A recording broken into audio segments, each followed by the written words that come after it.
নাম শবে বারাত আসছে না? আচ্ছা বলুন তো, এটা নবীর থেকে প্রমাণ আছে? আছে? নাই। এটা রাসূলুল্লাহ দেননি। অনেক মানুষ আবার বলছে, আহারে নবীজির এই দিনে দাঁত ভেঙে গিয়েছিল, শক্ত জিনিস খেতে পারেনি, ওই জন্য হালুয়া রুটি খেয়েছিল। আমরা বাড়িতে হালুয়া রুটি করি, নবীকে ভালোবাসি তাই। আমি বলবো, নবীকে যদি ভালোবাসো তোমার নিজের দুটো দাঁত ভেঙে দেখাও। হালুয়া রুটি কেন ঢং করে করতে গেলে? তুমি যখন নবীকে এত ভালোবাসো, নিজের দুটো দাঁত পাথর দিয়ে মেরে ভাঙো। কথাতে কোনো যুক্তিই নেই। আপনাকে একটা কথা বলছি, আল্লাহ নবী সাল্লাল্লাহু আলাইহি ওয়াসাল্লামের দাঁত ভেঙেছিল 3 হিজরিতে। একটা যুদ্ধ সংগঠিত হয়েছিল, তার নাম উহুদ। কত হিজরিতে? 3 হিজরিতে উহুদের যুদ্ধ হয়েছিল। কোন মাসে? শাওয়াল মাসের 7 তারিখে সংগঠিত হয়েছিল উহুদের যুদ্ধ। কোন মাসের? শাওয়াল মাসের, আরবি শাওয়াল মাসের কত তারিখে? 7 তারিখে। তাহলে 7 তারিখে শাওয়াল মাসে নবীজির দাঁত ভেঙেছে, আর এ শাবান মাসের 15 তারিখে হালুয়া করছে, মানে যুক্তিতেও ভুল। এ কত বড় ভণ্ড!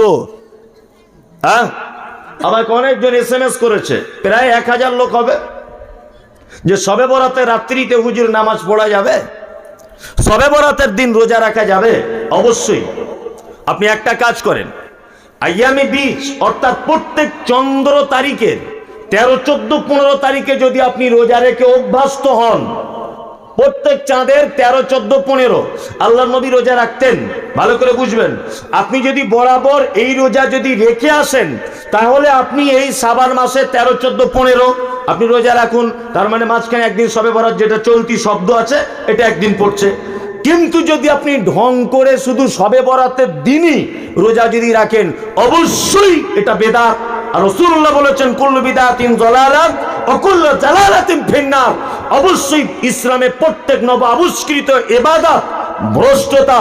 প্রত্যেক ভ্রষ্টতাকারীর স্থান কোথায়? ফি মধ্যে, নার মানে আগুন।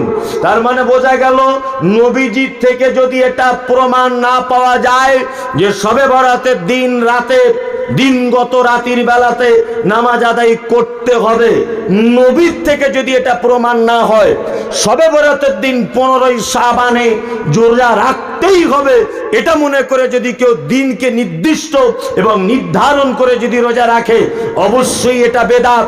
আর এইটা রোজা রাখার কারণ নেই, ওকে জাহান্নাম চলে যেতে হচ্ছে। কি বলছি বোঝাতে পারিনি আপনাকে? বুঝতে পেরেছেন? একদম খুব সাবধান। বলছে এই দিনে নাকি রুজি টুজি সব বিলি বন্টন হয়। সারা জীবন গাঁজা টেনেছে, হ্যাঁ, সারা জীবন গাঁজা টেনেছে, সুদের টাকা খেয়েছে, সারা জীবন নেশা করেছে, সারা জীবন পরের জমি ফাঁকি দিয়েছে, আর শবে বরাতের দিন দেখছি মসজিদে ইট রেখে গেছে। চাচা কি খবর? বলছি, উরি বাবার জায়গা পাওয়া যাবে না, 4টের পর থেকে মসজিদে চলে আসবে সব ফেরেশতারা খাতা লিয়া। মনে করে যদি কেউ দিনকে নির্দিষ্ট এবং নির্ধারণ করে যদি রোজা রাখে, অবশ্যই এটা বেদাত। আর এইটা রোজা রাখার কারণ নেই, ওকে জাহান্নাম চলে যেতে হচ্ছে। কি বলছি বোঝাতে পারিনি আপনাকে? বুঝতে পেরেছেন? একদম খুব সাবধান। বলছে এই দিনে নাকি রুজি টুজি সব বিলি বন্টন হয়। সারা জীবন গাঁজা টেনেছে, হ্যাঁ, সারা জীবন গাঁজা টেনেছে, সুদের টাকা খেয়েছে, সারা জীবন নেশা করেছে, সারা জীবন পরের জমি ফাঁকি দিয়েছে, আর শবে বরাতের দিন দেখছি মসজিদে ইট রেখে গেছে। চাচা কি খবর? বলছি, উরি বাবার জায়গা পাওয়া যাবে না, 4টের পর থেকে মসজিদে চলে আসবে সব ফেরেশতারা খাতা লিয়া। হ্যাঁ, বদমাইশির জায়গা পাও না, বদমাইশির জায়গা পাও না। অথচ আল্লাহ তাআলা বলছেন, আমার নবী যেটা দেয় ওটা গ্রহণ করো, আবার নবী যেটা নিষেধ করে ওটা ছেড়ে দাও। মায়েরা যারা আছেন, আপনাদের এটা হয়তো ভালোভাবে জানা নেই, শবে বরাতের নির্দিষ্ট কোনো রোজা বা সিয়াম নেই। তবে আল্লাহ নবী সাল্লাল্লাহু আলাইহি ওয়াসাল্লাম শাবান মাসে অধিক রোজা করতেন, অধিক সিয়াম পালন করতেন, অবশ্যই বেশি করে করতেন। এ মর্মে হাদিস আছে, আম্মা জান আয়েশা সিদ্দিকা রাদিয়াল্লাহু তাআলা আনহা তিনি বলেন, রাসূল সাল্লাল্লাহু আলাইহি ওয়াসাল্লাম শাবান মাসে এত রোজা রাখতেন যে আমরা এটা মনে মনে ভাবতাম যে আল্লাহ রসুল মনে হয় রোজা ছাড়তে ভুলে গেছেন। আবার আল্লাহ রসুল সাল্লাল্লাহু আলাইহি ওয়াসাল্লাম শাবান মাসে এমন ভাবে রোজা ছেড়ে দিতেন, আম্মা জান আয়েশা বলতেন মনে হয় আল্লাহ রসুল শাবান মাসের কথা ভুলে গেছেন। আপনি রোজা রাখুন, সিয়াম পালন করুন, শাবান মাসে বেশি বেশি করে করুন, কোনো অসুবিধা নেই। কিন্তু নির্দিষ্ট 15ই শাবানে যদি শবে বরাতে সিয়াম পালন করেন, অবশ্যই এটা বেদাত, অবশ্যই এটা বেদাত, অবশ্যই এটা বেদাত। মায়েরা খুব হুঁশিয়ারি থাকবেন, এটা আপনার এই ব্যাপারে একটু মানে অজ্ঞতা বেশি আপনাদের ভিতরে। হালুয়া রুটি বাচ্চাদেরকে দিয়ে বাড়িতে মোমবাতি জ্বালানো। আবার একটা কথা বলে কিছু বেদাতি ভাইরা যে মরা মানুষ নাকি সেদিন বাড়িতে দেখা করতে আসে, বলে না? বলে। আবার দেখেছি যে হালুয়া রুটি করে বাড়ির মেন গেটের সামনে রেখে দেয়, কেউ আবার দুতলার চিলে কোটাতে, যে আমার দাদু মরে গেছে 30 বছর আগে, রাতে এসে একটু চেখে যাবে লবণ হয়েছে কিনা। অনেক প্রথা আছে, আছে না নেই? সমাজে আছে। এটা ইসলামে নেই, এটা ইসলামের সঙ্গে এবং হাদিসের সঙ্গে, বিশ্ব নবীর সঙ্গে মারাত্মকভাবে সংঘর্ষ। তথাপি এই কাজ থেকে আপনি আমি সকলেই দূরে থাকবেন ইনশাআল্লাহ। খুব সহজ, ইসলাম খুব সহজ। এটাকে আমরা কঠিন বানিয়ে নিয়েছি, কঠিন বানিয়ে নিই, খুব কঠিন বানিয়ে নিয়েছি। আচ্ছা বলুন তো দেখি, এখন মেয়ের বিয়ে দেওয়া কঠিন না ছেলের বিয়ে দেওয়া কঠিন? কথা বলুন। মেয়ের বিয়ে দেওয়া সামাজিকভাবে কঠিন। একটা মেয়ের বাপ মানে তার এখন 5 লাখ টাকা জোগাড় করে রাখতে হবে। আপনাদের মালদাতে হয় না, আমাদের ওদিকে হয়।